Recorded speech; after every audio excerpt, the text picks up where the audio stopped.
करके वेक्टर चालू करवाया है अभी, और मैं जरा area under the curve probability पे जुटता हूं क्योंकि डेट आ गई है। और मैं क्या चाह रहा हूं, जरा 1 मिनट सुन लो तो शायद उसके बाद मेरी बात जस्टिफाइड लगे तुम्हें। मैंने दरअसल अगले वीक का शेड्यूल लाइट किया है, थोड़ा सा लाइट किया, ज्यादा लाइट नहीं कर पाया। और उसके अगले वीक से सप्ताह में 3 दिन छुट्टी कर दी आप लोगों की। किसकी? पुराने स्टूडेंट्स की। नहीं नहीं, सिर्फ ओल्ड 12th क्लास स्टूडेंट्स की भाई, ड्रॉपर की छुट्टी नहीं है। ड्रॉपर तो फिर उसके बाद मेरे साथ परमुटेशन कॉम्बिनेशन पड़ेगा। तो हम लोग अभी क्या करने वाले हैं, मैं अभी गोलू राय क्या कर रहा है? बहुत बदमाश है गोलू राय। तो हम लोग अभी क्या करने वाले हैं, जो ओल्ड स्टूडेंट्स हैं, न्यू स्टूडेंट्स हैं, ड्रॉपर हैं, हम लोग सब आज से डिफरेंशियल इक्वेशन खत्म करके एरिया अंडर द कर्व चालू कर लेंगे। अगले वीक में एरिया अंडर द कर्व खत्म कर लेंगे और उसके अगले वीक से परमुटेशन शुरू कर देंगे। तो जब परमुटेशन में शुरू करूंगा तो मैं 3 दिन सब परमुटेशन पढ़ाऊंगा। उन 3 दिनों में पुराने बैचेस की छुट्टी रहेगी, उनको सिर्फ रिवीजन वाली क्लास में बुलाऊंगा जब हाईएस्ट लेवल वाली क्लास होगी। उसके बाद मैं पढ़ाऊंगा स्ट्रेट लाइन, और फिर जनवरी 10 तारीख के आसपास में शुरू करूंगा प्रोबेबिलिटी। तो जनवरी 10 तारीख के आसपास चूंकि मैं प्रोबेबिलिटी शुरू करूंगा, तो उसके बाद प्रोबेबिलिटी कंटिन्यू करूंगा कम से कम 20-21 जनवरी तक। और 20-21 जनवरी तक प्रोबेबिलिटी खत्म करने के बाद अपन लोग कॉम्प्लेक्स नंबर और बाकी की चीजें भी रिवाइज करना है, क्योंकि कॉम्प्लेक्स नंबर शायद मुझे रिवाइज करवाना है, यदि तुम्हें याद हो तो। परमुटेशन कॉम्बिनेशन रिवाइज करवाना है और बाइनोमियल के 2-3 हिस्से करवाना है मुझे। तो चूंकि मेरे पास समय नहीं निकल पा रहा था, मेरे पास समय कम पड़ रहा था, तो मैंने अभी चीजों को डिले करने के बजाय फरहान सर को बोला कि भैया आप अभी वेक्टर पढ़ा लो। पहले भी वही पढ़ाते थे, और यदि तुम्हें दिक्कत आएगी तो फिर मैं पढ़ा दूंगा, कोई टेंशन नहीं है। एक रिवीजन, क्विक रिवीजन मैं करवा दूंगा। वैसे भी मैंने सोचा है कि इनडेफिनेट इंटीग्रेशन और वेक्टर्स का एक एक रिवीजन यदि तुम बोलोगे तो मैं करवा दूंगा, यदि तुम्हें जरूरत लगेगी तो। क्या बोलते हो? मतलब टाइम वेस्ट करने का मतलब नहीं लगा मुझे लगा कि फटाफट अपने को चीजों को कंप्लीट कर लेना चाहिए, क्योंकि ये गोल्डन अपॉर्चुनिटी है। क्या बोल रहा है कि क्लास में कुछ लोग लॉग ऑफ टॉपिक डाउट्स पूछते रहते हैं, वो मैं ठीक करवा दूंगा बेटा, तो चिंता मत कर। वो कुछ लोग क्लास को डिस्टर्ब करते हैं, तो वो मैं ठीक करवा दूंगा। ठीक है, एसआईपी बैच में भी और रेगुलर बैच में भी ठीक करवा दूंगा। चले चले शुरू करते हैं। डिफरेंशियल इक्वेशन बल्कि खत्म कर दो सबसे पहले, तो उसके बाद आगे कुछ शुरू करो। दरअसल क्या, एरिया अंडर द कर्व में एक टफ चैप्टर होता है जिसको कर्व स्केचिंग कहते हैं। हाँ, मैं बोल दूंगा उनसे। एक बच्चा कह रहा है कि बच्चों के फालतू कमेंट्स को भी एड्रेस करते हैं सर, वो मैं बोल दूंगा यार। अब हर कोई खड़ूस नहीं होता ना यार, लोग सॉफ्ट हार्टेड होते हैं। अब मैं खड़ूस हूं तो तुम चाहते हो कि सब लोग खड़ूस हो जाए। खैर चलो भैया, खड़ा है, शुरू करेगा? कर चलो यार, कहां तक गए थे ये बता दो। क्वेश्चन नंबर 54 हो गया था मेरे ख्याल से। हाँ ले, मेरा फेवरेट क्वेश्चन, जिसने मेरे साथ चोट की थी, याद आया क्या? चलो शुरू करते हैं, शुरू करते हैं। Question number 55। अच्छा एक बात और, मैं डाउट्स के लिए अभी आपको, जो लोग आना चाहें उनको इंस्टीट्यूट में बुला सकता हूं डाउट्स के लिए। तो कोई आना चाहता है क्या, या ऑनलाइन ही करना चाहते हो? कुछ लोग आना चाहते हैं, तो मैं टाइम टेबल में लिख करके भेजूंगा, उसको आप देखते रहिएगा। अभी सिर्फ डाउट्स के लिए। मैंने सुना 1 तारीख से कोचिंग खुल जाएंगी, तो फिर 1 तारीख से अपन कर सकते हैं। हाँ, सेल्फ स्टडी भी लगा सकते हैं 1 तारीख से। अभी नहीं, 1 तारीख से अपन कर सकते हैं। मैंने सुना है ऐसा, मुझे आज दैनिक भास्कर वालों ने बताया कि 1 तारीख से चालू हो जाएगा ऑफलाइन क्लासेस। तो ऑनलाइन मतलब, तो ऑफलाइन अपन एसआईपी का सेल्फ स्टडी तो पूरा वहीं लगा लेंगे। अरे भाई, एसआईपी का तो अब रिवीजन भी खत्म होने वाला है, बहुत ज्यादा तो बचा नहीं है। तो एसआईपी का रिवीजन खत्म करके और अब अपन वो प्रोसेस शुरू करेंगे एक बार फिर से। कौन सा? जिसमें एसआईपी वहीं बैठ करके प्रॉब्लम सॉल्व करता था। और भैया वो अपना बोल भी तो रहा था, अमन मसीन, कि हमें कुछ क्वेश्चंस एक्स्ट्रा दिए जाएं सॉल्व करने के लिए। तो बस अब एसआईपी का ऑफलाइन शुरू कर लेंगे और उसमें एक्स्ट्रा क्वेश्चंस करना शुरू कर देंगे। और जैसे ही ऑफलाइन क्लासेस शुरू होता है तो ड्रॉपर्स को भी ऑफलाइन लगाने की व्यवस्था हम लोग कर रहे हैं। अधीरा भाई, तेरे को तो कोई टेंशन ही नहीं होगा, क्योंकि तू तो घूमती रहती है वैसे भी। चलिए भैया शुरू कर रहा हूं। क्वेश्चन नंबर 55 क्या बोल रहा है 55 में? बोलता for the function f x equal to f x equal to 0 to x 2 mod t dt। अरे बाप रे, कैसा फंक्शन दिया रे भैया। Find the tangent lines which are parallel to the bisector of the angle in the first quadrant. अब एक minute जरा देखना, ये जो कर्व इन्होंने दिया है, इफ यू डोंट माइंड कि मैं इसको ऐसा बना लूं। क्या बोल रहा है? Find the tangent lines which are parallel to the bisector of the angle in the first quadrant. अब जरा देखना, ये कर्व है और ये एंगल बाइसेक्टर है फर्स्ट क्वाड्रेंट में। ये 45 डिग्री का एंगल है और ये भी 45 डिग्री का एंगल है। ये तो तुम मेरी बात से सहमत हो तो बोलो हाँ। अरे यार, मैंने बोला बोलो हाँ तो तुम बोले ही नहीं यार। हाँ यार, हाँ। अब जरा फिर से देखना भैया, श्लोक श्लोक भाई तवज्जो दीजिएगा, श्लोक भाई तवज्जो दीजिएगा। अब बोल रहा है कि इस कर्व पर वो टेंजेंट लाइंस बताओ जो कि फर्स्ट क्वाड्रेंट के इस एंगल बाइसेक्टर के पैरेलल हो। तो मेरे ख्याल से एक लाइन तो ये दिख रही है भैया, और भी हो सकती है, लेकिन ऐसी लाइंस अपने को निकालनी है। एक मिनट। तो ये वाली लाइंस पैरेलल है, तो इसका थीटा जो है वो 45 डिग्री है, यानी इसका जो tan थीटा है वो 1 है, यानी इस लाइन का स्लोप 1 है। तो फिर इस लाइन का भी स्लोप 1 होगा, क्योंकि वो लाइंस आपस में पैरेलल है। अच्छा, तो इसका मतलब वो टेंजेंट लाइंस पूछ रहा है। कौन से टेंजेंट लाइंस पूछ रहा है? जिनका स्लोप 1 हो। चलो निकालते हैं, आओ इस कर्व पे टेंजेंट लाइंस निकालते हैं। और एक मिनट रोक के भैया, रोक के। सबसे पहले तो मैं इसमें एफ डैश एक्स निकालूंगा। तुम्हारा क्या विचार है? बोलो एफ डैश एक्स कितना हो जाएगा? F dash x will be equal to find the tangent lines which are parallel to the bisector of the angle in the first quadrant. तो टेंजेंट लाइंस इसके पैरेलल होनी चाहिए। इसका स्लोप 1 है तो इन टेंजेंट लाइंस का स्लोप भी 1 होना चाहिए। ठीक है, तो अब एक काम करो, ये कर्व दिया हुआ है तो कर्व की इक्वेशन को डिफरेंशिएट कर दो। भैया मस्की भाई, कर्व की इक्वेशन को डिफरेंशिएट कर देंगे तो कर्व का स्लोप निकल आएगा, और कर्व का स्लोप यानी टेंजेंट का स्लोप यानी उसको 1 से इक्वेट कर देंगे। आओ कर्व को डिफरेंशिएट करें तो बोलना कितना होगा? F dash x will be equal to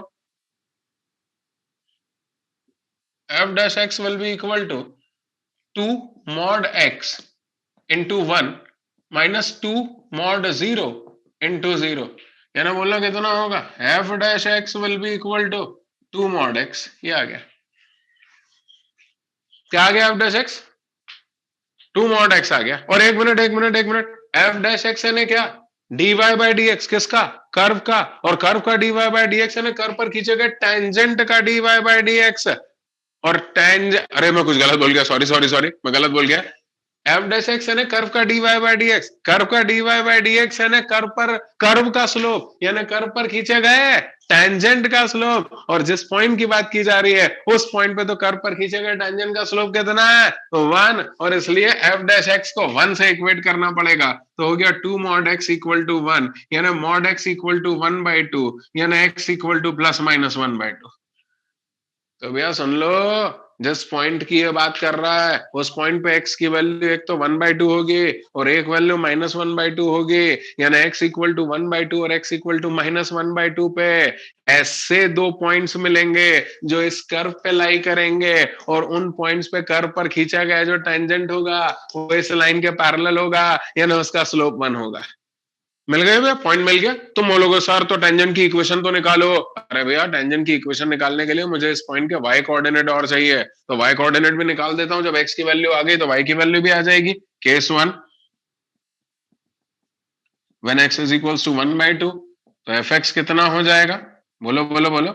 f x will be equal to 0 से लेके 1/2 2 times mod t d t. क्या किया है मैंने? कुछ नहीं किया, x की वैल्यू 1/2 यहाँ पर रख दी। अब बोलो अब कितना हो गया? एक मिनट, ये क्या t की वैल्यूज है क्या? तो t की वैल्यू तो 0 से 1/2 के बीच में। भाई जब हम इंटीग्रेट कर रहे हैं विद रिस्पेक्ट टू t, तो इंटीग्रेशन की लिमिट्स भी t की वैल्यूज होंगी।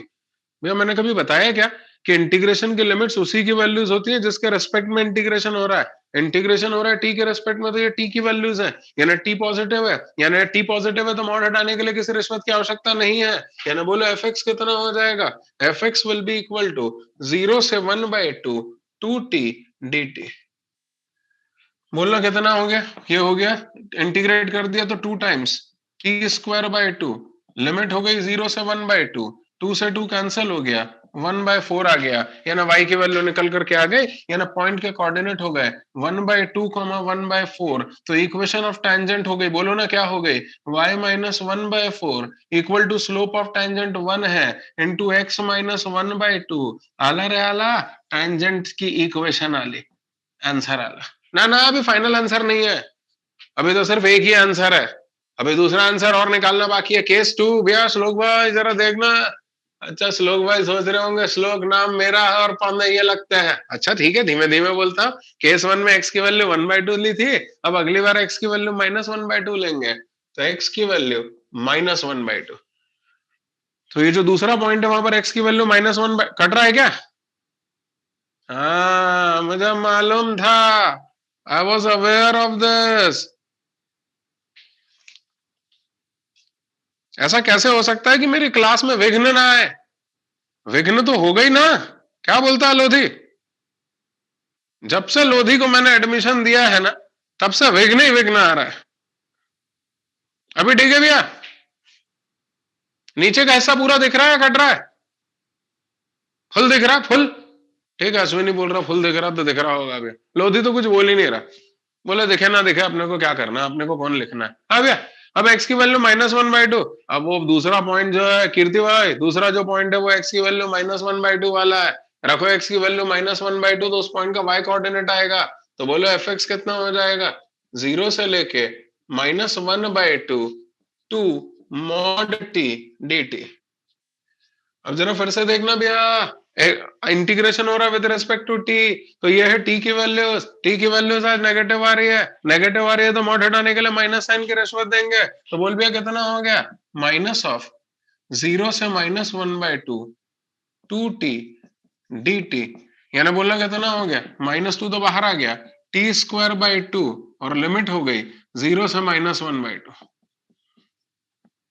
लिमिट रख देते हैं तो हो गया -1/4। कैसा लग कैसा रहा? यानी उस पॉइंट के कोऑर्डिनेट कितने होंगे, -1/2 कॉमा -1/4। कौन से पॉइंट की बात हो रही है, कर्व के ऊपर लाई करने वाला वो पॉइंट जिस पर खींचा गया टेंजेंट इस लाइन के पैरेलल होगा, यानी उसका स्लोप 1 होगा, तो उस टेंजेंट का स्लोप 1 है और वो टेंजेंट यहां से पास हो रहा है, तो उस टेंजेंट की इक्वेशन होगी y + 1/4 equal to 1 into x + 1/2। आला रे आला, आंसर आला भैया, दोनों टेंजेंट्स की इक्वेशन निकाल दी। एक टेंजेंट इस कर्व पे 1/2 1/4 पे होगा, और एक टेंजेंट -1/2 -1/4 पे होगा, और इन दोनों पॉइंट्स पे कर्व पर खींचा गया टेंजेंट फर्स्ट क्वाड्रेंट के एंगल बाइसेक्टर के पैरेलल होगा। क्लियर है क्या भैया? हो जाओ, शुरू हो जाओ।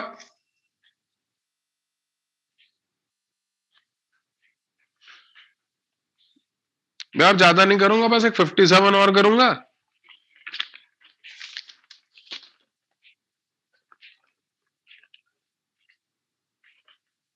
इस समय इंपॉर्टेंट पॉइंट ये था कि अब अगले 2 महीने तक तुम्हारे पास सेल्फ स्टडी का पर्याप्त समय होना चाहिए।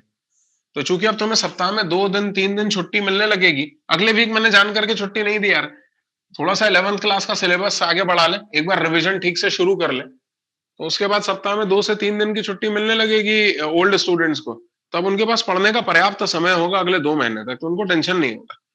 अगले वीक क्या स्कूल की भी छुट्टी है, तो अभी स्कूल की छुट्टी थी तो तुम्हें तो मालूम है मेरा धर्म था कि मैं तुम्हें पूरे टाइम बिजी रखूं, क्योंकि स्कूल की छुट्टी के टाइम पे तुम लोग क्या गदर काटने वाले हो मुझे मालूम है, तो मैंने अपने सिलेबस को आगे बढ़ा दिया स्कूल की छुट्टी में। अगले वीक से, उस अगले के अगले वीक से मैंने तुम्हें सप्ताह में 2 से 3 दिन की छुट्टी दे दी है। हाँ भैया, क्या? हाँ, A18 वालों को साथ भी वही होगा, A18 वालों को भी छुट्टी मिलने लगेगी, बिल्कुल। हाँ भैया, अब क्या, क्वेश्चन नंबर 57 एक और कर लेते हैं यार, बहुत इंपॉर्टेंट क्वेश्चन है 57 भी।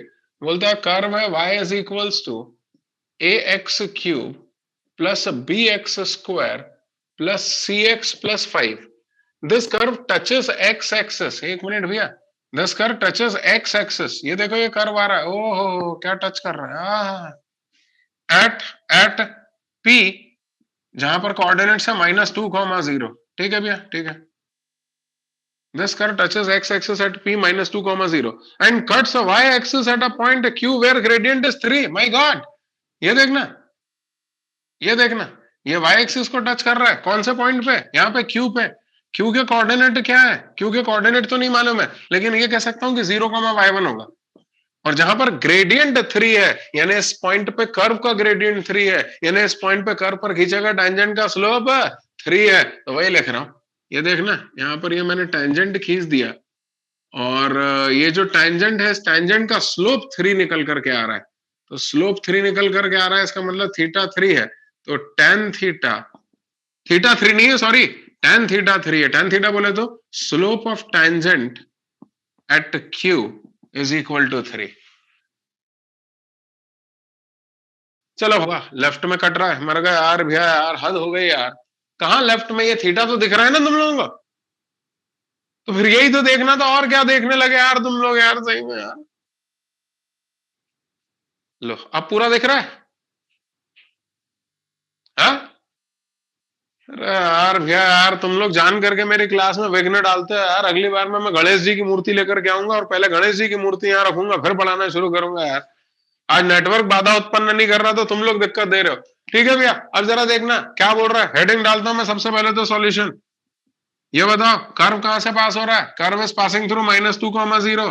तो -2,0 कर्व की इक्वेशन को सेटिस्फाई करेंगे. तो रखो यहां पर, बोलो कितना हो गया? 0 will be equal to -8a plus 4b minus 2c plus 5. कैसा रहा? यानी बोलो क्या कंक्लूजन निकल करके आया? कंक्लूजन निकल करके आया, इसको उठा करके इधर ले आता हूं. तो 8a minus 4b plus 2c equal to 5, equation number 1. अच्छा, एक मिनट.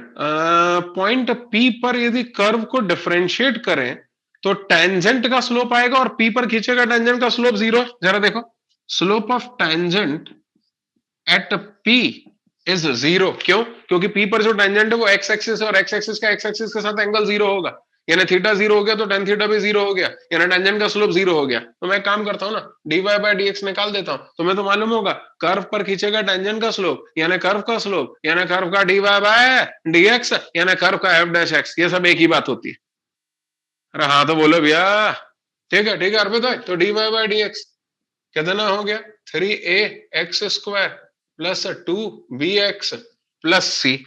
और यहां पर अभी तुम लोगों ने मुझसे क्या बोला? अभी तुम लोगों ने बोला कि slope of tangent at p is equals to 0, यानी dy bye dx at p के कोऑर्डिनेट क्या है? -2,0 इज 0. चलो एक काम करो, अब इसमें -2,0 रखो dy बाय dx में. तो कितना हो गया? x की जगह -2 रख रहा हूं तो कितना हो गया? 4 दिया 12 है, -4b plus c equal to 0, equation number 2. ये आ गया.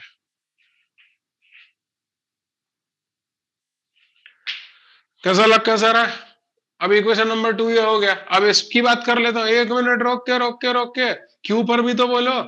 Slope of tangent at q is 3. तो slope of tangent at q is 3, यानी स्लोप ऑफ टेंजेंट, बल्कि रखी दो ना, slope of tangent at Q बोलो. तो क्यू पे एक्स की वैल्यू कितनी है? 0. तो रखो कितना हो गया? 3a into 0 plus 2b into 0 plus c equal to 3. तो c की वैल्यू 3 निकल आई. भगवान तुम्हारा भला करे यार, तुमने c की वैल्यू निकाल दी. c की वैल्यू 3 यहां रख देता हूं तो हो गया 12a minus 4b plus 3 equal to 0. और यहां पर भी c की वैल्यू 3 रख देता हूं तो बोलना कितना हो गया? 8a माइनस 4b और c की वैल्यू 3 रखी तो 3 दूनी 6, 6 में से 5 गया, कितना आया?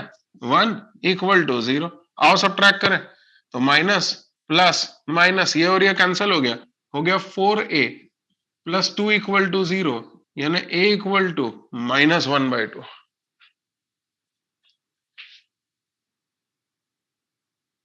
ये आ गया. तो ये एक ही वैल्यू -1/2 आ गई. एक ही वैल्यू -1/2 यहां रख देते हैं तो बोलना भी कितना हो जाएगा? एक ही वैल्यू -1/2 यहां रख दिया तो कितना हो गया? 12 इंटू -1/2 -1/2 -4b +3 इक्वल टू 0, तो हो गया -6, -6 +3, -3, -3 उधर गया तो 3, तो 4b इक्वल टू 3, यानी b इक्वल टू -3/4। एक बार चेक कर लेना भैया, मेरे हिसाब से ए बी सी सब आ चुका है। अब तुम बोलोगे उधर का दिखाई नहीं दे रहा, बोलो बोलो बोलो, दिख रहा है ना पारस भाई? अरे भैया हमारी क्लास में पारस भाई बैठे हुए हैं, जो यदि छू भर देंगे ना इन सब चीजों को तो सारी चीजें सोने की बन जाएंगे। चलो एबीसी रखो, रखो रखो रखो। ए श्रुति मिश्रा, पढ़ ले रे, रखो रखो एबीसी रखो, तो बोलो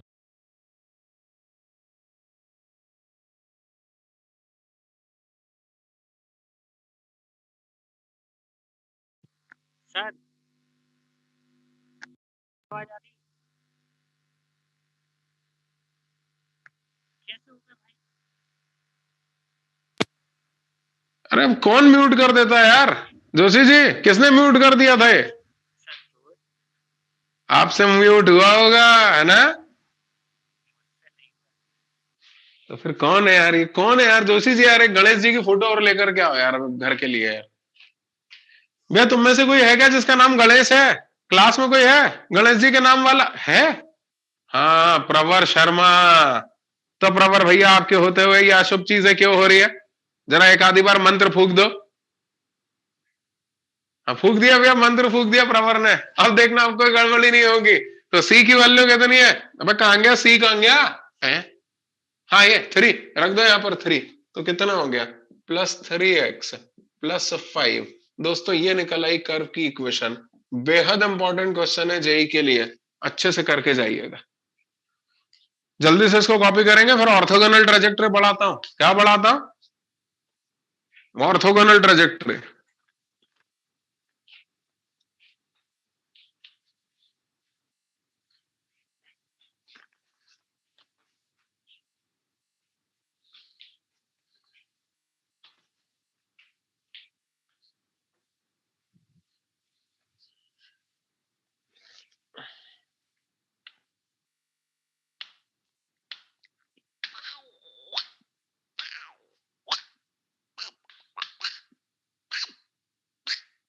मैं जल्दी।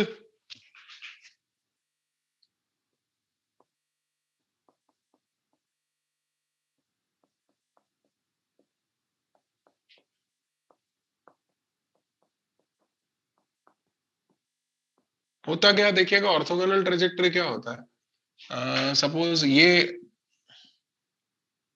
एक सिस्टम ऑफ कर्व है, सिस्टम ऑफ कर्व है ना, इस तरह के बहुत सारे कर्व्स हैं। अब एक सिस्टम ये वाला है, जरा इनको देखिएगा।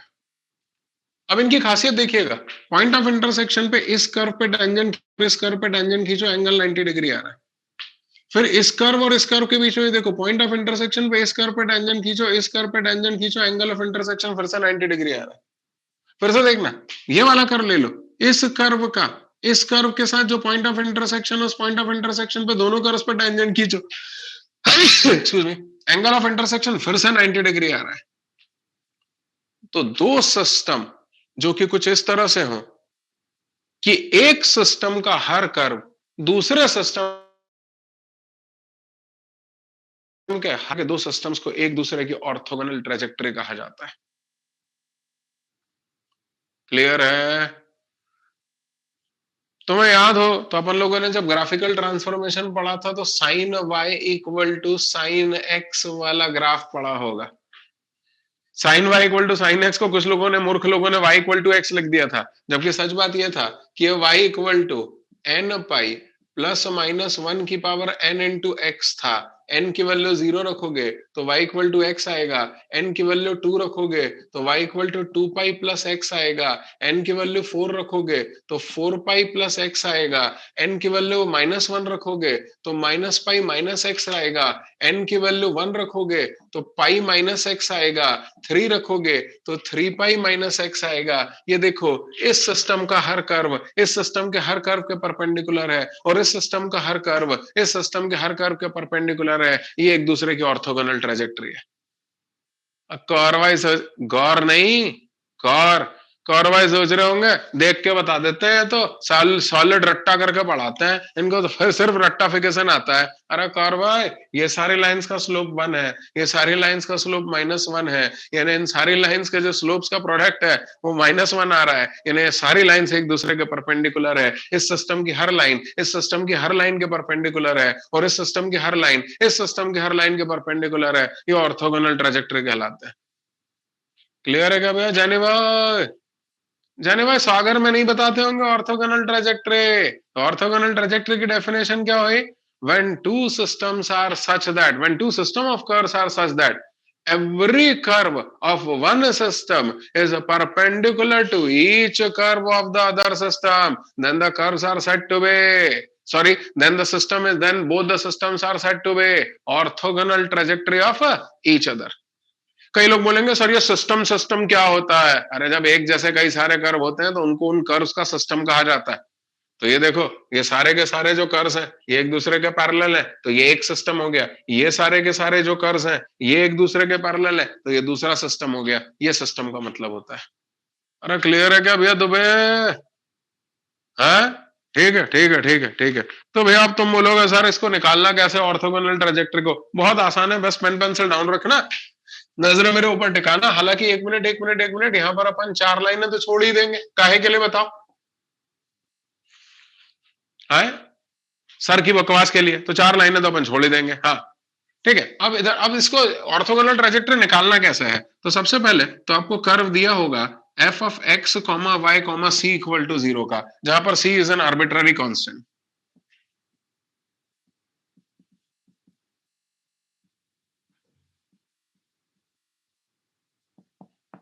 क्या? c इज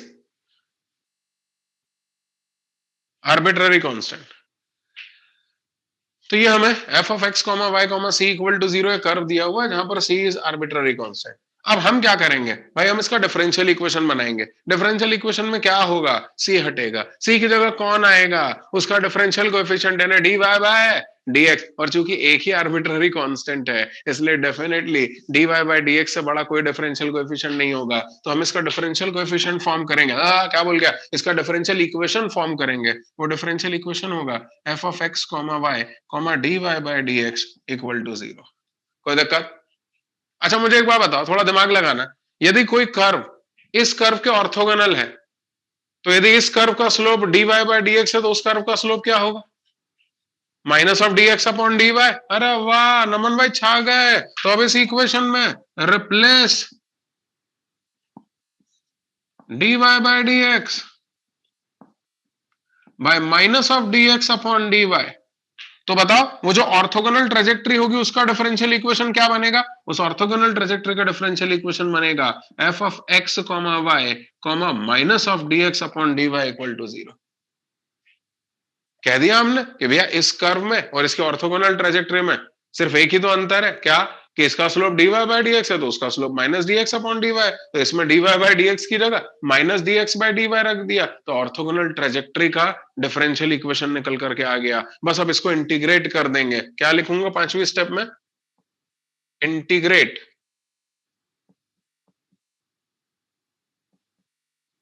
इंटीग्रेट किसको? f of x, y, minus of dx upon dy equal to 0 to get orthogonal trajectory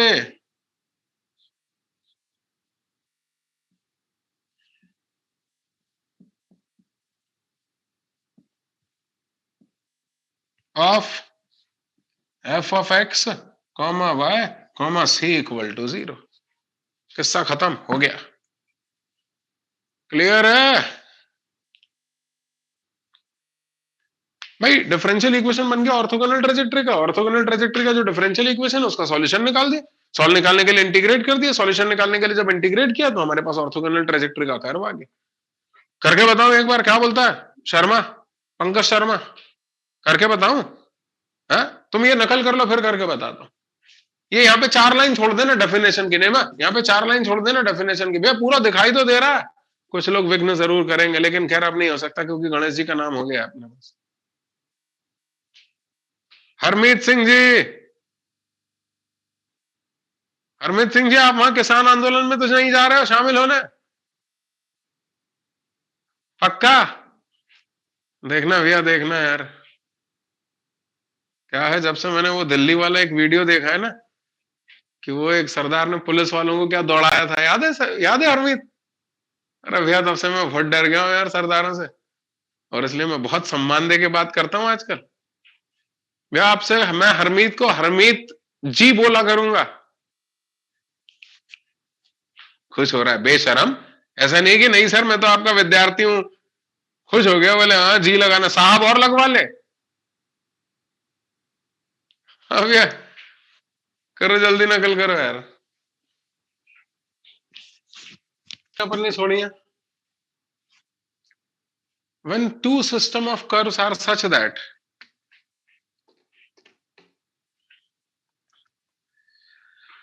when two system of curves are such that when two system of curves are such that each curve of one system when two system of curves are such that each curve of one system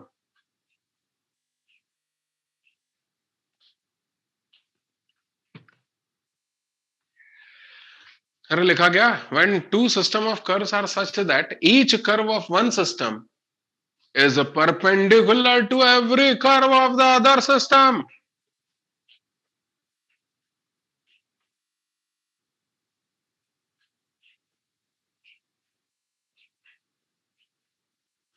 Then those systems are said to be orthogonal trajectory of each other. Then those systems are said to be orthogonal trajectory of each other. Then those systems are said to be orthogonal trajectory of each other.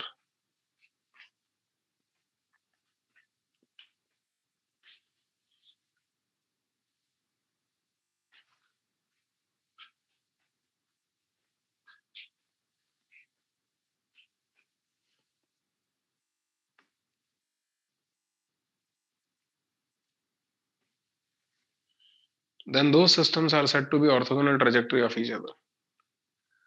लिखा क्या भैया? चलो एक question करके देख लेते हैं। अरे यार, क्या परपेंडिकुलर के बाद बोल दीजिए, फिर से बोल देता हूं। When two system of curves are such that each curve of one system is perpendicular to every curve of the other system, is perpendicular to every curve of the other system, then those systems are said to be orthogonal trajectory of each other.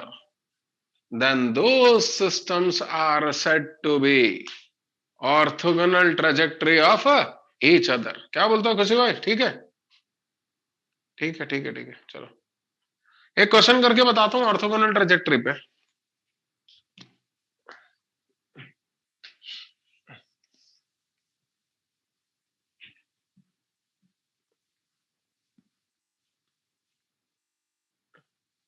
दो question दिए मैंने, 46 और 47। कौन सा करके बताऊं? 46 करके बता देता हूं। क्या बोल रहा है? Y square equal to 4ax। बोलता है ए इज आर्बिट्ररी कांस्टेंट। नहीं भी बोलता तो भी एक ही तो कांस्टेंट है, हम एक को ही तो आर्बिट्ररी कांस्टेंट मानते। क्या बोलते हो? बोलता है इसकी ऑर्थोगोनल ट्रेजेक्टरी निकालो। तो देख भाई सूर्यवंशी, सबसे पहले तो इसको डिफरेंशिएट करके एक ही वैल्यू निकाल। तो 2y/dy/dx will be equal to 4a। ये 4a की वैल्यू यहां रख दे। यानी बोल क्या हो गया? डिफरेंशियल इक्वेशन क्या बन गया? Y square equal to 2y/dy/dx into x. तो एक्स को यहीं लिख देते ना भैया यार। ये आ गया। कैसा रहा? डिफरेंशियल इक्वेशन बन गया। किसका डिफरेंशियल इक्वेशन बन गया? ओरिजिनल कर्व का। अरे यार भैया, आज तो अंशिका मिश्रा भी लिख रही है यार, मानना पड़ेगा। वैसा तो वो पढ़ ले वही बड़ी बात होती है, लेकिन आज तो लिख रही है। गुड। तो अब भैया अंशिका मिश्रा जी, इसमें replace dy bye dx by minus of dx upon dy। कैसा लगेगा बताओ? अच्छा लगेगा? हाँ ठीक है ठीक है भैया, मिश्रा ने भी कह दिया मस्त लगेगा अब तो मस्त लगेगा, रख दो यहाँ पर। तो हो गया Y square equal to -2xy dx upon dy। ये ऑर्थोगोनल ट्रेजेक्टरी का डिफरेंशियल इक्वेशन बन गया। बस अब इसको सॉल्व कर लेते हैं इंटीग्रेट करके, ऑर्थोगोनल ट्रेजेक्टरी आ जाएगी। अरे भाई किसी भी कर्व का यदि डिफरेंशियल इक्वेशन आ गया तो उसका कर्व तो आ ही जाएगा। तो ये ऑर्थोगोनल ट्रेजेक्टरी का डिफरेंशियल इक्वेशन आ गया तो ऑर्थोगोनल ट्रेजेक्टरी आ जाएगी। उसके लिए dy को उठा करके इधर लेके आओ, तो हो गया वाई स्क्वायर dy। अरे एक मिनट, एक y से एक y कैंसिल होगा भाई, तो कितना हो गया y dy equal to -2x dx। आओ भैया इंटीग्रेट करें। क्या नारा क्या दिया भैया मैंने? आओ भैया इंटीग्रेट करें, तो करो इंटीग्रेट करो, तो हो गया Y square by 2 equal to minus of X square plus C. एक मिनट, ये तो हो गया Y square equal to -2x square plus 2c। 2c को नया नाम दे दो लैम्डा, तो वाई स्क्वायर इक्वल टू, बल्कि एक मिनट एक मिनट एक मिनट, ये क्या कर रहा हूं मैं, राम राम राम राम, इसको उठा करके इधर लेके आओ। बल्कि ये भी करने की जरूरत नहीं है, इतना भी बहुत है, बस इसको उठा करके इधर ले आओ, तो हो गया X square upon 1 plus Y square upon 2 equal to सी।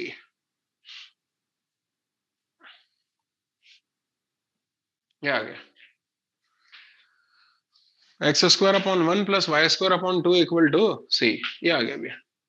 क्या आ गया, क्या लग रहा है ये?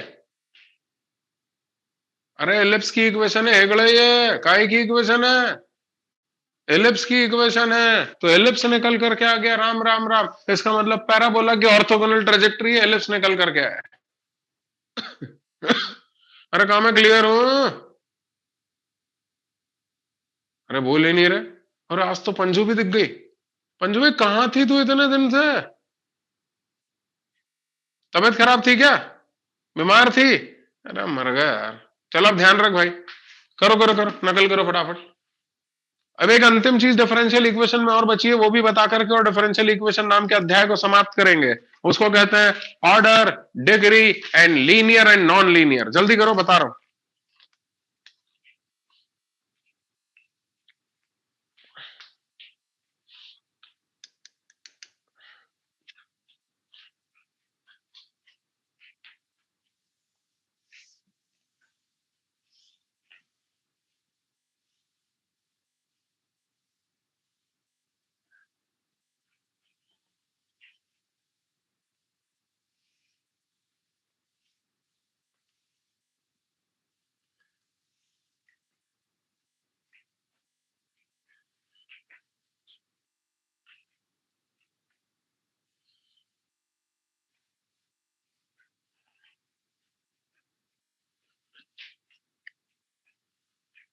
जरा मैं तुम्हें ऑर्डर, डिग्री और लीनियर नॉन लीनियर वार के बारे में बातें करके और खत्म करता हूं इस अध्याय को।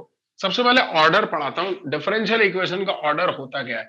तुम्हारे स्कूल में भी पढ़ाया गया होगा इसको, स्कूल वाले इसको सबसे पहले पढ़ाते हैं। मैं इसको सबसे आखिरी में इसलिए पढ़ाता हूँ क्योंकि आखिरी में पढ़ो तो मुश्किल से 2 मिनट का रहता है ये, 2-5 मिनट में पूरा अध्याय खत्म हो जाता है। पढ़ाया स्कूल में? नहीं पढ़ाया order degree?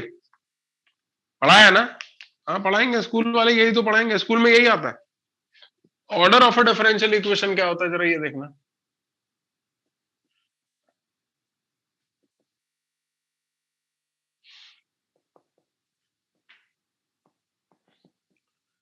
Highest power of D available in the differential equation is called its order. लिख रहा हूं, हाईएस्ट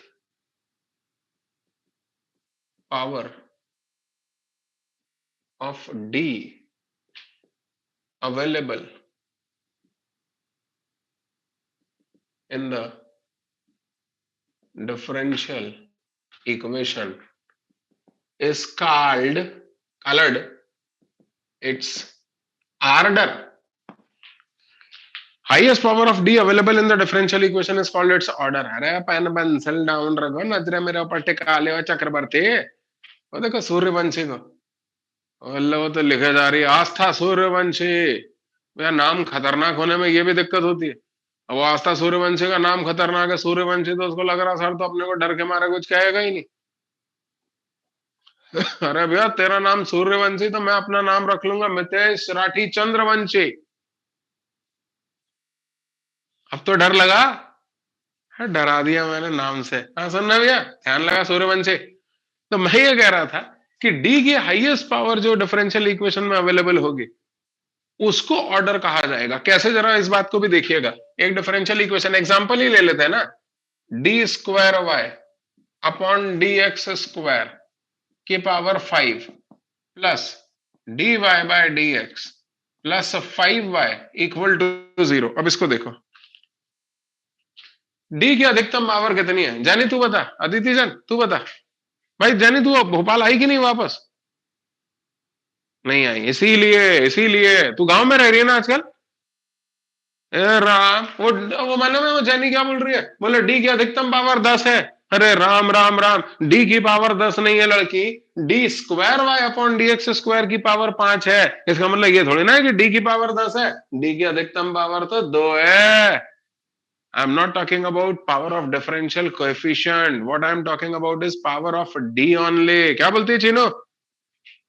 तो सर डी की पावर बताओ, तो डी की अधिकतम पावर तो इस पूरे डिफरेंशियल इक्वेशन में क्या दिखाई दे रही है? डी की अधिकतम पावर तो इस पूरे डिफरेंशियल इक्वेशन में 2 दिखाई दे रही है। यहाँ 2 है जबकि यहाँ 1 है, और इस कारण से ऑर्डर 2 होगा। क्या होगा ऑर्डर? अरे अद्विक भाई बोलो ना यार, ऑर्डर क्या होगा? 2 होगा, 2 होगा। अरे अद्विक भाई ये वाला निशान दिखा रहे, अरे ये तो आईटी में सिलेक्शन पे दिखाते हैं। ऑर्डर कितना होगा ये बताओ? 2 2 2, ऑर्डर 2 होगा। अब डिग्री के बारे में सुन लो, सबसे पहले ऑर्डर बोला, अब डिग्री के बारे में बताता हूं। Degree of a differential equation,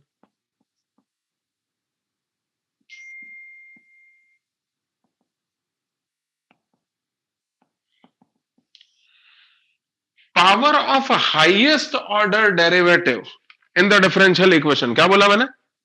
बोल के बताओ। Power of highest order derivative in the differential equation is called its degree.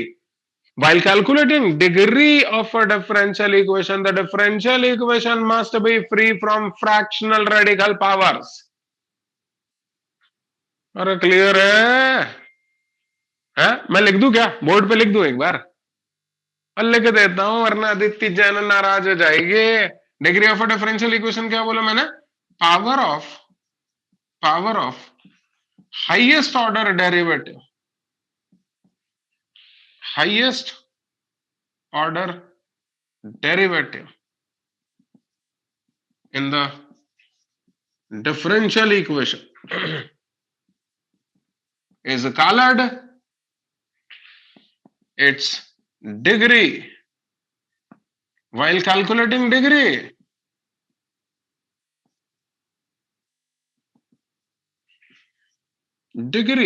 of a differential equation, it should be, the differential equation must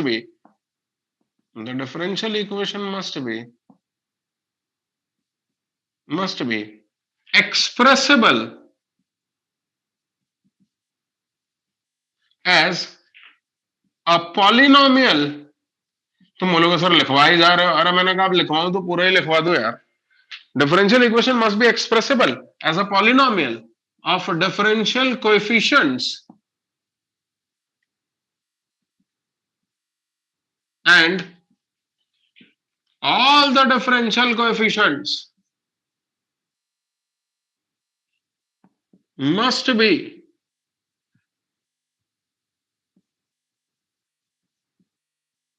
ये इधर लिखता हूं मैं, बहुत हो गई नौटंकी, थक गया। must be free from fractional powers, fractional radical powers।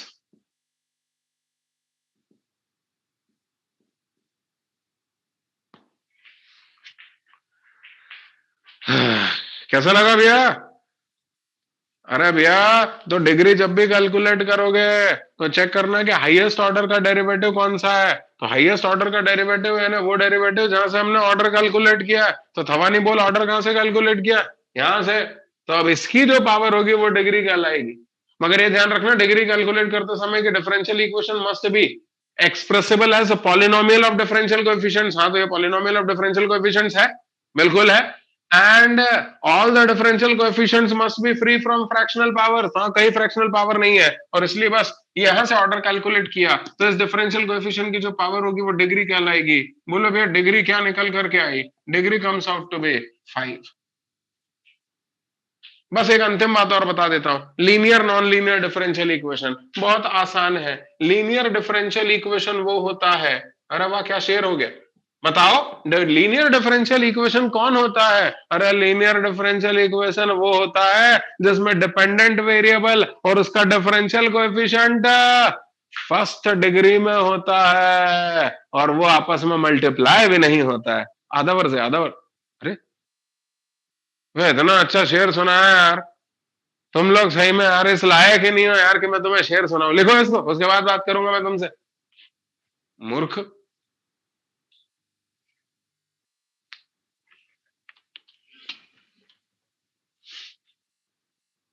लिखिए,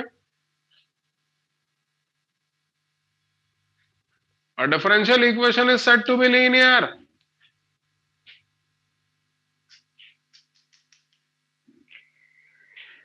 A differential equation is said to be linear if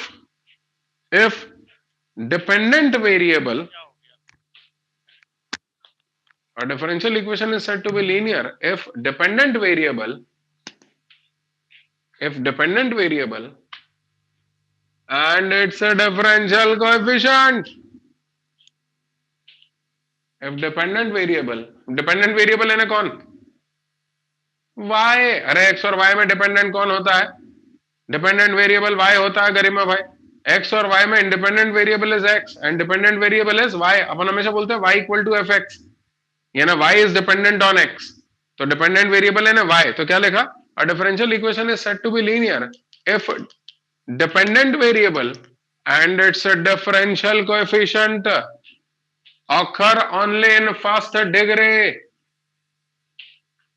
occur only in first degree, and are not multiplied with each other,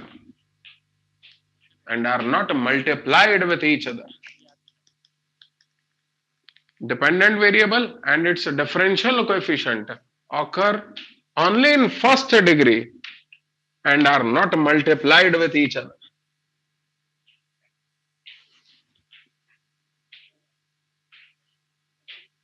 यानी लीनियर होने की पहली शर्त यह है कि dependent variable y और उसका डिफरेंशियल कोएफिशिएंट है dy बाय dx या d square y upon dx square जो भी है वो सब फर्स्ट डिग्री में होना चाहिए, यानी y की भी पावर 1 होनी चाहिए और dy bye dx d square y upon dx square उसकी भी पावर 1 होनी चाहिए, एक से ज्यादा पावर नहीं होनी चाहिए।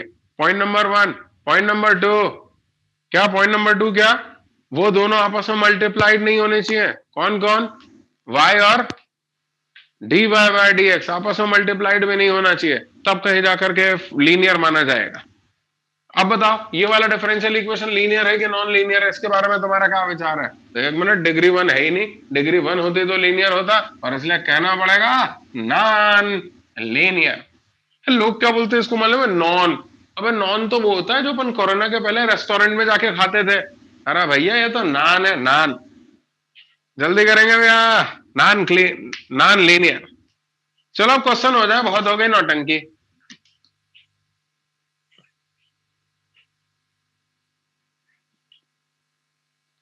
अरे जोशी जी आपका माइक ऑन है लगता है, बंद कर लो।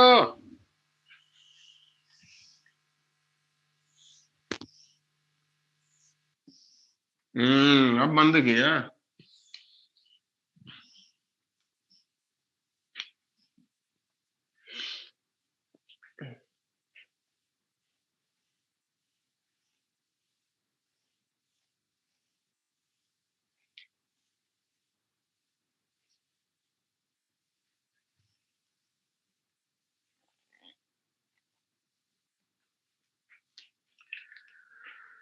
हाँ भैया, अब क्या? चलो क्वेश्चन कर लेते हैं, क्वेश्चन नंबर 1। क्वेश्चन नंबर 1 का a, d square Y upon D x square whole का cube -3 d y by d x पूरे की power 5 plus 2y equal to x sine x। बोल रहा कमेंट करके बताओ, मतलब इसके बारे में ऑर्डर डिग्री सब बताओ, तो बता देते हैं। बोलो भैया इसका ऑर्डर, ऑर्डर तो 2 है। क्यों 2 क्यों है ऑर्डर? भाई डी की हाईएस्ट पावर कितनी आ रही है? डी की पावर यहाँ 2 है, यहाँ डी की पावर 1 है, तो डी की अधिकतम पावर 2 है, तो ऑर्डर 2 हो गया।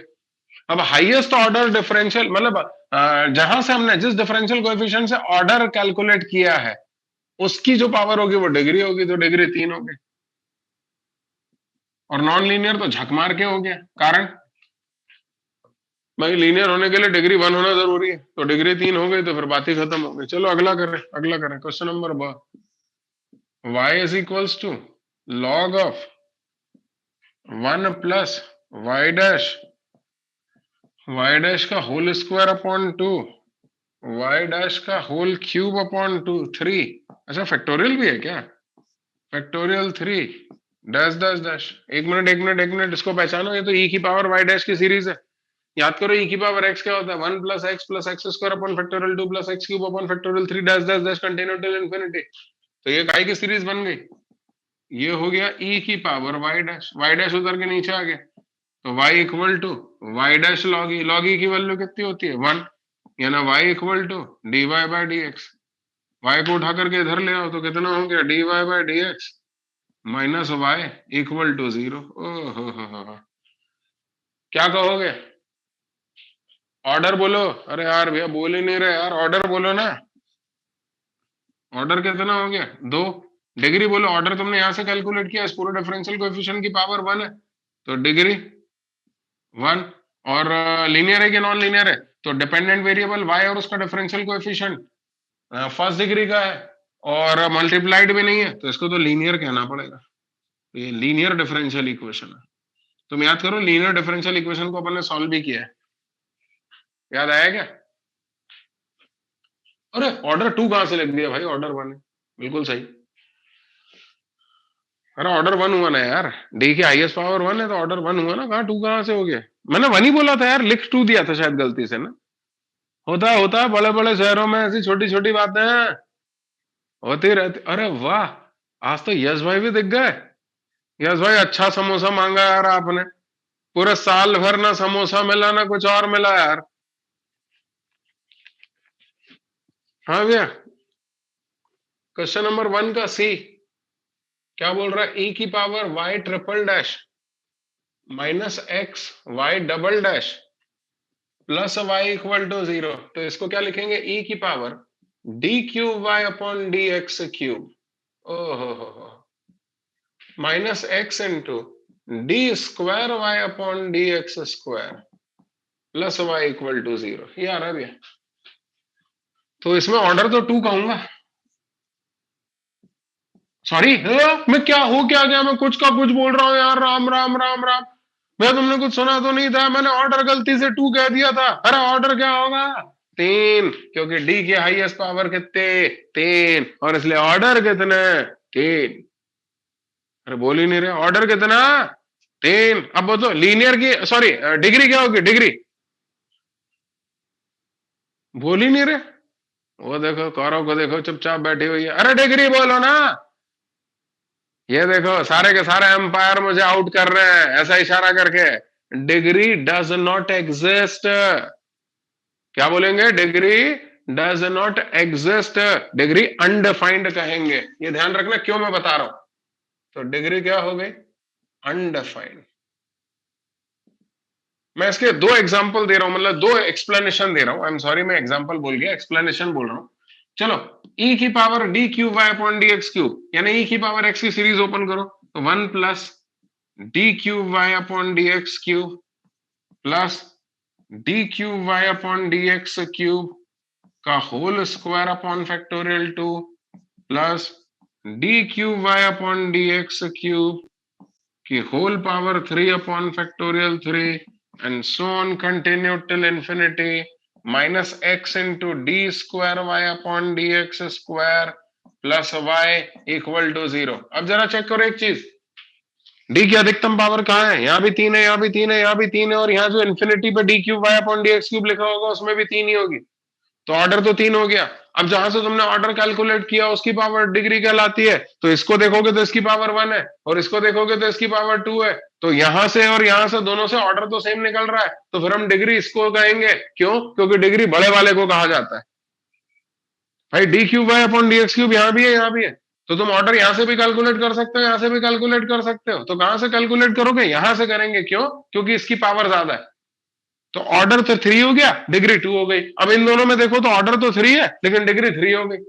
क्यों? क्योंकि इन दोनों में इसकी पावर ज्यादा है। And so on. इस तरह से एक समय ऐसा आएगा जब d cube y upon D x cube की पावर इंफिनिटी हो जाएगी।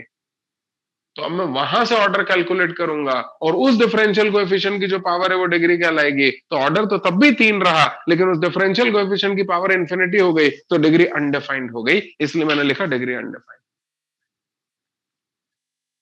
एक और शब्द बोल देता हूं भाई, अनडिफाइंड का मतलब क्या होता है उपाध्याय? अनडिफाइंड का मतलब होता है डज नॉट एग्जिस्ट। अरे यार, अनडिफाइंड का मतलब होता है डज नॉट एग्जिस्ट, क्योंकि जो एग्जिस्ट कर रहा होता है वो तो डिफाइंड होता। सहमत हो? अच्छा देखो, मैं गणित में भी शायरी करता हूं। अरे जो एग्जिस्ट कर रहा होता वो तो डिफाइंड होता, और इसीलिए तो ये अनडिफाइंड है क्योंकि ये डज नॉट एग्जिस्ट है। अब एक और चीज देखना उपाध्याय भाई, एक और चीज देखना। मैंने आपसे कहा था कि while calculating degree the differential equation must be expressible as a polynomial of differential coefficients। तो ये polynomial of differential coefficient बन कहां पा रहा है? ये तो e की पावर अब d cube y upon D x cube है। कहां बना? Polynomial of differential coefficients. और इस कारण से लोग कहते हैं कि इसकी डिग्री डज नॉट एग्जिस्ट का केस बनेगा, लेकिन इसका बेहतर एक्सप्लेनेशन ये वाला है जो मैंने आपको दिया।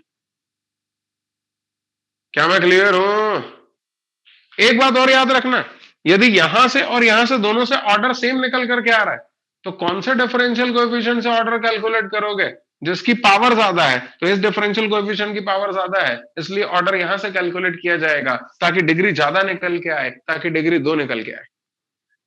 फिर अब इन दोनों में देखोगे तो यहां से कैलकुलेट करेंगे एंड सो ऑन। इस पूरी सीरीज में देखोगे तो यहां जो डिफरेंशियल कोएफिशिएंट होगा वहां से ऑर्डर कैलकुलेट करेंगे तो ऑर्डर 3 निकलेगा और डिग्री इंफिनिटी निकलेगी क्योंकि उसकी पावर में इंफिनिटी होगा। अरे कहा मैं क्लियर हूं? ये कौन है भाई? हरिओम ठाकुर कितनी नींद लेता है रे भैया? अरे कहा मैं क्लियर हूं? अधीरा भाई बोलो। चलो एक और हो जाए, एक और हो जाए।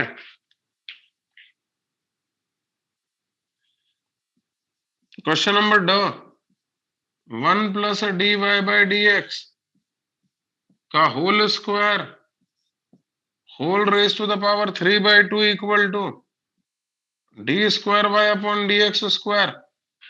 भैया मैंने पहले ही कह दिया था, डिग्री कैलकुलेट करते समय मुझे कोई फ्रैक्शनल रेडिकल पावर्स नहीं चाहिए। फ्री फ्रॉम फ्रैक्शनल पावर बनाओ, और फ्रैक्शनल पावर से फ्री करने के लिए अपने मन मर्जी मत करना, सिर्फ उतनी मिनिमम पावर से रेज करना जितनी रिक्वायर्ड है। दोनों तरफ पावर में 10 मत कर देना, सिर्फ दोनों तरफ स्क्वायर करना भर पर्याप्त होगा। अरे क्लियर है क्या? करो दोनों तरफ स्क्वायर। हाँ, मैंने इसमें लीनियर नॉन लीनियर तो बताया ही नहीं। तुम्हें बताओ इसमें लीनियर है कि नॉन लीनियर है? मैं लीनियर होने के लिए डिग्री 1 होना चाहिए, या डिग्री 1 नहीं है और इसलिए नॉन लीनियर है। Clear cut. चलो अब वापस आ जाए इधर, स्क्वायरिंग करेंगे। क्यों? क्योंकि स्क्वायरिंग करने से ये फ्रैक्शनल पावर खत्म हो जाएगी। तो कर दो स्क्वायरिंग। तुम बोलोगे सर स्क्वायरिंग करने से फ्रैक्शनल पावर खत्म हो जाएगी, लेकिन सर फिर आप स्क्वायरिंग करने के बजाय पावर में 4 करो ना, और अच्छा लगेगा। पावर में 1000 कर दे और अच्छा लगेगा। अरे भैया हर कुछ नहीं करना है, सिर्फ उतनी मिनिमम पावर से रेज करना है जिससे कि फ्रैक्शनल पावर खत्म हो जाए। करो करो करो करो। तो बोलो कितना हो जाएगा? 1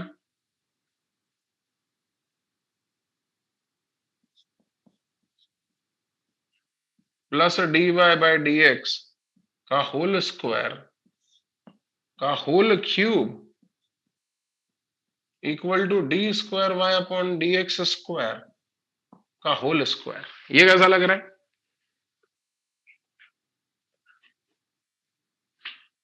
अरे बोलो ना कैसा लग रहा है? फ्रैक्शनल पावर खत्म हो गई।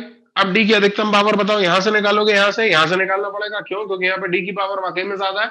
तो डी की पावर 2 है तो ऑर्डर 2 हो गया, तो लिखना पड़ेगा भैया ऑर्डर इज 2। अब डिग्री के बारे में बताओ। डिग्री के बारे में तो हाईएस्ट ऑर्डर का डेरिवेटिव ये है, power of highest order derivative is degree. तो हाईएस्ट ऑर्डर डेरिवेटिव की पावर 2 है, यानी डिग्री भी 2 है, और नॉन लीनियर होगा क्योंकि लीनियर होने के लिए डिग्री 1 होना जरूरी है। हाँ करो करो करो, जल्दी नकल करो। अरे भैया चौधरी भाई, चौधरी भाई, अब सिर्फ आपका वाईफाई एकदम झमाझम नहीं है, हमारा बोर्ड भी एकदम साफ दिख रहा होगा, विदाउट एनी ब्लर।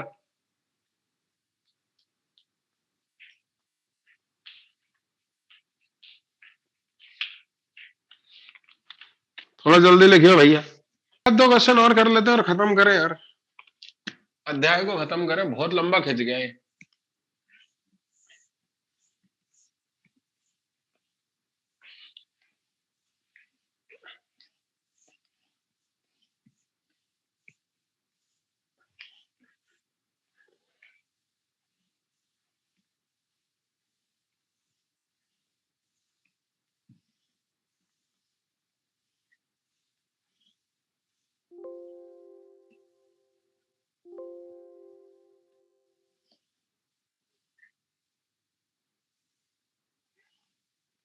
हाँ भैया,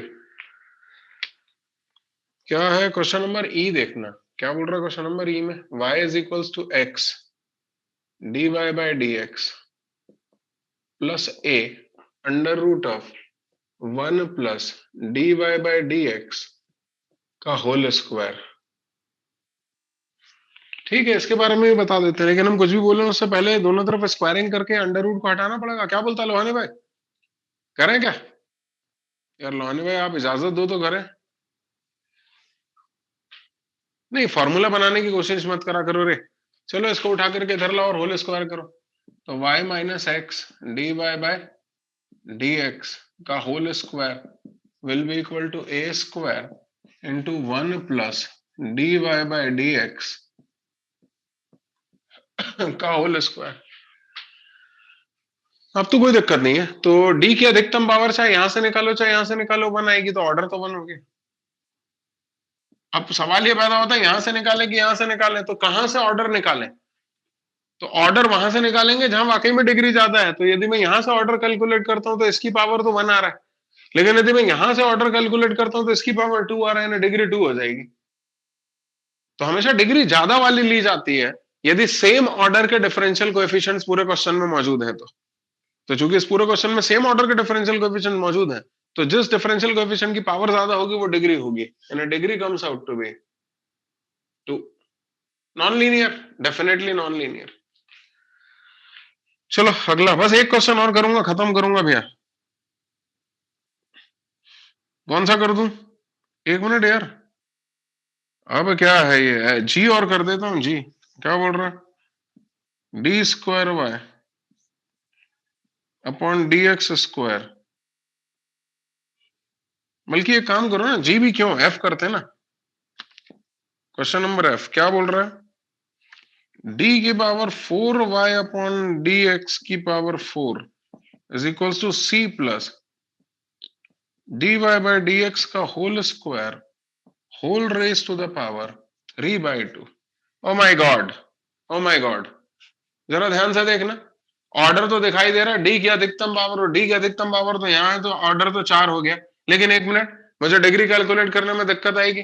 डिग्री कैलकुलेट करते समय differential coefficient must be free from fractional power, और यहाँ पे डिफरेंशियल कोएफिशिएंट में फ्रैक्शनल पावर लगी हुई है, और उसके हटाने के लिए स्क्वायर करना पड़ेगा। क्या बोलते हैं जाने, यार जाने भाई, एक तो लाइट के चक्कर में तुम दिखाई नहीं दे रहे यार। हाँ अब दिखे थोड़ा सा, तो स्क्वायर करना पड़ेगा, करो स्क्वायर, तो बोलो कितना होंगे।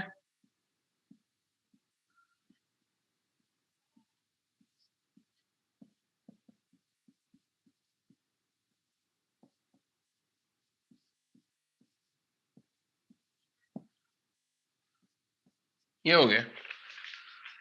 अब बोलो ऑर्डर क्या निकल करके आ रहा है, कुछ बोलने लायक ही नहीं है, साफ समझ में आ रहा है। Order is 4, order is 4, D की अधिकतम पावर 4 है तो ऑर्डर इज 4, और हाईएस्ट ऑर्डर के डेरिवेटिव की जो पावर होगी वो डिग्री होगी, तो डिग्री इज 2, और नॉन लीनियर। मैं सहमत हो?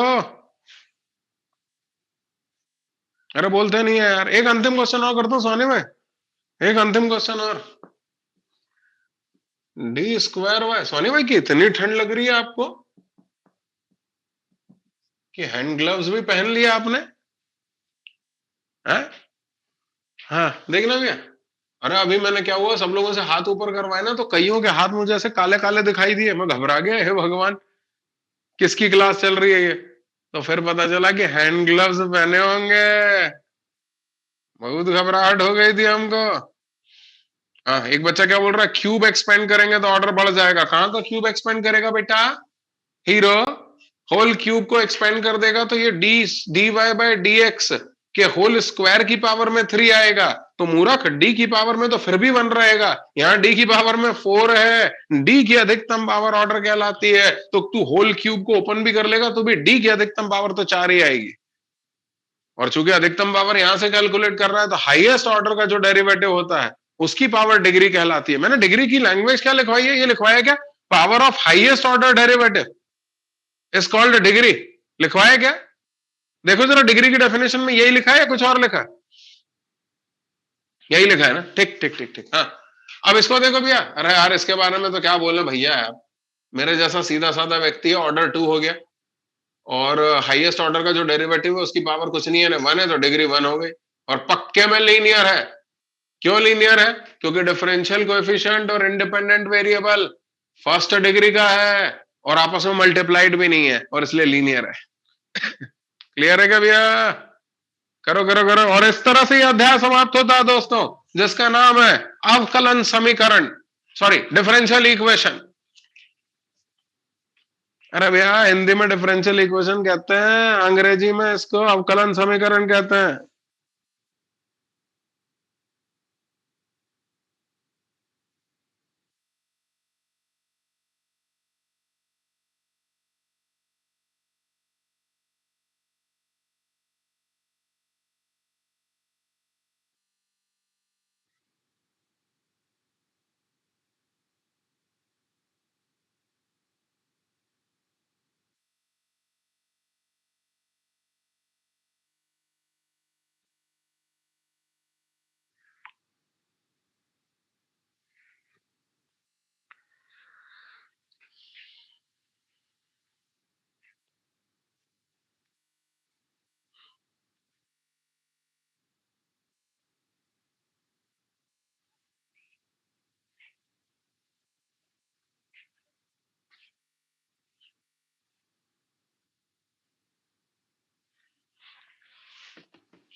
हो गया भैया? जनी,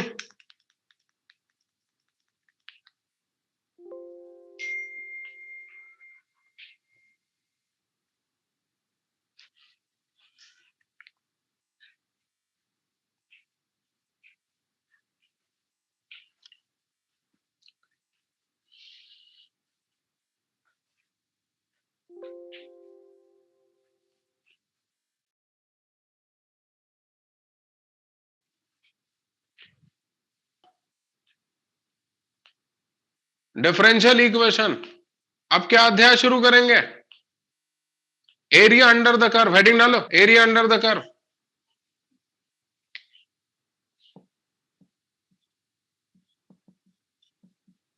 एरिया अंडर द कर्व। अरे बाप रे, रिकॉर्डिंग बंद हो गई थी क्या? आप पढ़ाना है, ये दूसरा टॉपिक चालू हो रहा है तो बंद करके चालू। अच्छा अच्छा अच्छा, नहीं नहीं, तो मैं आज शुरू थोड़ी ना करूंगा, मैं तो सिर्फ आज हेडिंग डलवा रहा हूँ। अरे शुरू तो मैं अगली क्लास में करूंगा, 15-20 मिनट बचे हैं, उसमें क्या एरिया पढ़ाऊंगा। अच्छा, मैं एरिया पढ़ाने में एक दूसरी स्ट्रैटेजी बना रहा हूँ यार। पिछले साल तक क्या होता था, मैं पहले कर्व स्केचिंग पढ़ाता था और फिर एरिया बताता था। लेकिन इस बार थोड़ा सा मैं चेंज कर रहा हूं, पहले एरिया पढ़ा दूंगा शुरू की 2 क्लासेस में, और तीसरी क्लास में कर्व स्केचिंग बताऊंगा। क्या बोलते हो? तो शुरू की 2 क्लासेस में अपन एरिया अंडर द कर्व पढ़ेंगे और उसके बाद फिर कर्व स्केचिंग पढ़ेंगे। चलो दोस्तों, आज की कक्षा यही समाप्त कर रहा हूं, फिर हो रही है मुलाकात। Thank you. थर्ड या फोर्थ अटेम्प्ट बोर्ड के बाद हुआ तो क्या होगा? बिल्कुल नहीं होगा बोर्ड के बाद, बोर्ड के पहले ही होगा। और बोर्ड के साथ भी हुआ तो कोई दिक्कत नहीं है, अपन तो शुरू के 2 अटेम्प्ट अच्छे से दे देंगे तो उसी में अपना हो जाएगा। लेकिन भरना चारों है, ये ध्यान रखना, चारों अटेम्प्ट देना है सभी लोगों को। आई रिपीट, सभी लोगों को चारों अटेम्प्ट देना है। चलिए, थैंक यू।